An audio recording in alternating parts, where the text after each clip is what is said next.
Happy Birthday to me. Да, това са хората, които ги храня всяка година. Вече 8-ма година подред. Само искам да ви покажа.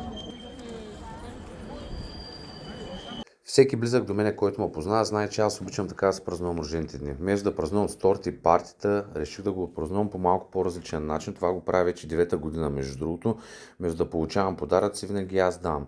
Днес раздаваме храна на хора в нужда. Благодаря на Мартин Мартинов от Подай ръка. Също така искам да благодаря на всички клиенти на Ден Нож Ауто Груп през цялата година, където са оставили бакшиши и да знаят, че това помагане на хората е също от тях, защото вместо да ги харча за мене парите или за моите колеги, решихме да направим ето това, което виждате в момента. Благодаря на Господ, че мога да бъда полезен и също така съм на мнение, че доброто наистина трябва да се показва, защото аз имам всичко благодарение на Господ и трябва да помагаме. Дори един човек да направи това, което аз правя, за мен съм свършил мисията на моя рожден ден. И тук е място да вметна, че това го правим за Коледа, за Нова година, за Велик ден.